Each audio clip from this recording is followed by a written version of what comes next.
Good afternoon. I'm Dan DeRose with 19 News Now, coming to you from our digital desk. We're going to be taking you to Parma Heights here momentarily. As you can see, they're getting ready for a news conference. Extremely disturbing allegations against an in-home daycare, and more specifically, a 20-year-old Connor Matthew Walker accused of rape within that at-home daycare. Let's take you live now to the news conference in Parma Heights. On the arrest that occurred Friday, so we felt this was the easiest way to do it. With me, I have Safety Director Steve Scharschmidt, Mayor Marie Gallo, and then this is our Chief of Police, Tanya Zach. I will do my best to answer questions at the end for you guys, but please understand this is an ongoing and open investigation, so the answers I'm able to provide may be very limited, but we will do our best to get you what we can. On Friday, January 5th, 2024, our Detective Bureau received notification from the FBI Cleveland's field office of an incident that occurred at an in-home daycare on Big Creek Parkway here in Parma Heights. In working with them, we ended up making an arrest later that afternoon of Connor Walker. He is a 20-year-old male who has an address in Rocky River. He is accused of sexually assaulting a 2-year-old victim at that residence. The daycare facility on Big Creek is a licensed facility, and he lived part-time at that residence where the daycare was held during the day. Based on our investigation to this point, it appears the daycare operator had no knowledge of what was going on, and they have been cooperating with us and working through all of this. On January 8th, he was arraigned, Mr. Walker was arraigned in Parma Municipal Court on 1 count of rape and 3 counts of gross sexual imposition. He was issued a $500,000 cash bond. His case was bound over to the Cuyahoga County Common Pleas Court, where it will be presented to the grand jury at a later date. That bond did remain with him. That $500,000 bond remained the same. And as of a little earlier this afternoon, he is still in custody down in Cuyahoga County. The Parma Heights Police Department has worked since Friday afternoon when we got this information. Through the weekend, we've devoted resources to it. We have people who are still working on it now, and it will continue to be worked on until we have sifted through all the evidence that's been found. At this point, we've identified 1 victim. Obviously, in these investigations, there's always the potential for other victims, but as of right now, we've identified that 1. We have reached out to all the families that we were made aware that attended that daycare, and detectives have spoken with those families. If throughout the course of our investigation we find other victims, we will reach out to them and speak with them and handle the prosecution for them on their end.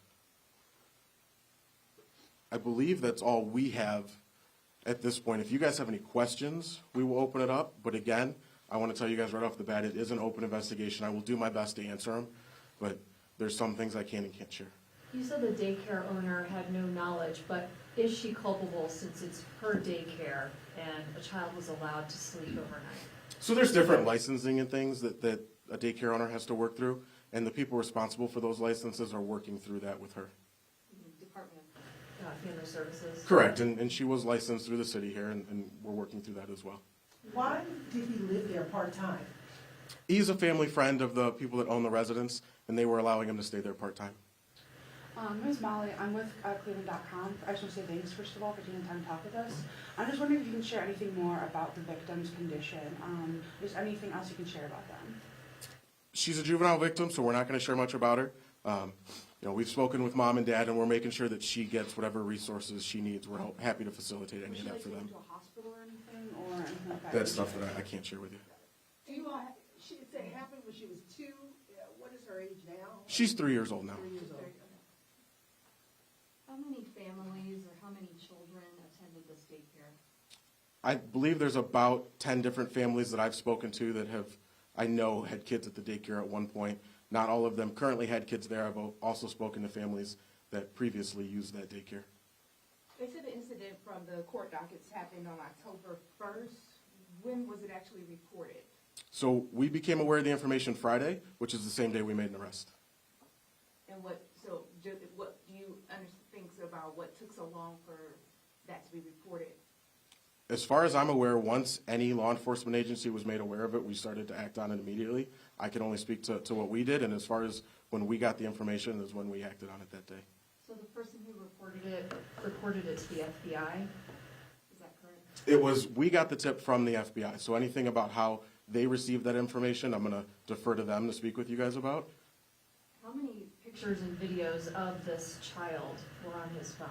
So that's going to be something we're going to use for evidentiary value. I don't want to share those exact numbers with you because we're going to use that as we go forward in the court process. Can you say whether or not there were any other pictures of other children on his phone? I don't know. I haven't viewed myself. I viewed pictures of the victim here in Parma Heights, and we're handling that part. As we go through the phone and continue to look at evidence, if there are other victims, we will reach out to them and make sure that they work with us and we can help them get resources they need. Is the daycare still open? Is it still working? To my knowledge, they were closed yesterday. I can't speak for today.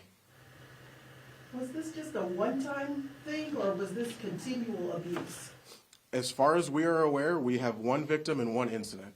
Again, as we go forward, if there's more, we'll handle those as they come up. Is there a specific way you want people to reach out in case something comes up? If people want to reach out to me, I think my number's out there for the most part. You can call up to Parma Heights and ask for Detective Taylor. And I'll happily speak with anybody who has information about it or if their kids went there and they have questions. Are you all releasing the exact address of that daycare center? So I'm not going to provide the address for you guys because at this point it's part of the investigation and I still have victims and witnesses and things that I'd like to speak to about it. Is there any evidence of a previous criminal history with Mr. Walker in relation to child sex crime charges? Not that I'm aware of, no. Can you share any more about the arrest?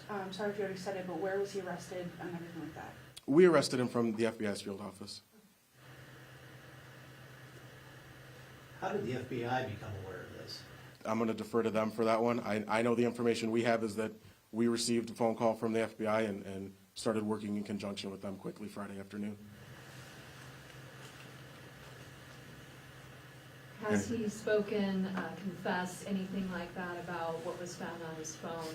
There have been conversations had with them, and we'll use those as we go forward in the court process and discovery with courts and things like that. What additional charges do you may perpetrate? I know you say there'll be additional charges that you guys may see coming down the line. So we'll present it to the Cuyahoga County Grand Jury in conjunction with the prosecutor's office, and anything that the prosecutors or the grand jury feels need to be added can be added at that point. And then anything that the FBI decides on their end, they can look at for other charges. Do the people who operate the daycare, do they own any other businesses or daycares in the area? Not to my knowledge, but I can't tell you for a fact, yes or no. Is there evidence that he shared any of these photos or videos with anyone else from his cell phone or from his computer? Not that I'm aware of. Again, and like I said, it's pretty limited at this point to what I can share. I'm aware of the one incident that occurred here in Parma Heights, which is what we began to investigate on Friday. And moving forward from there, if other things pop up as we come across them, we will handle them. And if we can, we'll let you guys know. How long has the victim been attending that daycare? You know, off the top of my head, I'm not sure. Can you tell us how horrific is this? I mean, our viewers and the public are just, they're just disturbed. It is disturbing, and it's a horrific event that we wish we could stop from ever happening anywhere. Kids are something that we want to make sure we protect. There's kids who can speak for themselves and kids who can't, and we're going to be the voice for those kids, all of them. It is something that definitely hits home with everybody here, and I think that's shown through the fact that they worked through the weekend to make sure we got to the point we are now. Are you able to say whether the parents knew it had happened, before getting in touch with them or making an arrest? Like, how did the parents find out this had happened? The parents have been fully cooperating with us, and I have no reason to believe they knew anything before we made contact with them. All right, we good? Anybody else? Okay, hopefully that answered some of you guys' questions. I appreciate you guys coming. My business card's on the bottom of that press release from yesterday. On the back is his booking photo.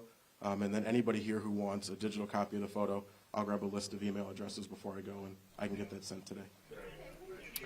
Dan DeRose with 19 News. Just want to make sure there's no further questions as they do wrap up here. You're seeing on your screen a picture of the alleged suspect here that's been taken into custody. He's been arraigned and is being held in the Cuyahoga County Court on a $500,000 bond. This is 20-year-old Connor Matthew Walker.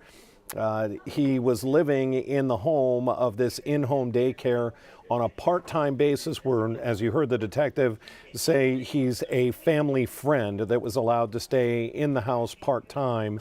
And I think the detective did a very good job of explaining what he could here. Parma Heights Police Department was initially called Friday by the FBI. He was asked, well, how did the FBI find out about this? And that's a very legitimate question. Was it the daycare owner? Did the daycare owner call the FBI? It doesn't sound like the family of the 2-year-old called the FBI, but somehow the FBI got involved in this. The detective with Parma Heights saying, hey, that's on the FBI to release how they were notified. Again, really good work there by that detective with Parma Heights, giving us what information he can. The disturbing facts of this, it appears that there were pictures, at least pictures, if not video. We're going to stick with pictures right now of this alleged attack on the 2-year-old little girl on the suspect's, the defendant's phone, and that is why he is now facing 1 count of rape. That's a felony in the first degree, and 3 counts of gross sexual imposition, a felony of the 3rd degree. It has been bonded over. A Cuyahoga County grand jury will be reviewing this, seeing if there are additional charges facing this young man, just 20 years of age, accused now of rape of a 2-year-old little girl at an in-home Parma daycare. It appears that child was staying overnight, and that's potentially when this just horrific allegation took place. Not giving out the name of the daycare. You heard the detective say there are still other witnesses and family members, families that they want to talk to. As you can imagine, families would be quick to clam up, not give information as soon as this gets out. So again, the detective doing a nice job there. As you heard, Arcia New Yorker was in that news conference. She will have an update on this. If there's any more information that we can get out of the FBI, how they were tipped off in all of this, how it came to light, we'll have all of the news and updates on this when we start our 3.5 hours of news and weather. It is a first alert weather day when we start our news at 3 o'clock, just a couple of hours from now. Until then, I'm Dan DeRose with 19 News. Have a good afternoon. 19 News is everywhere. Download our CTV apps and follow us on social media @Cleveland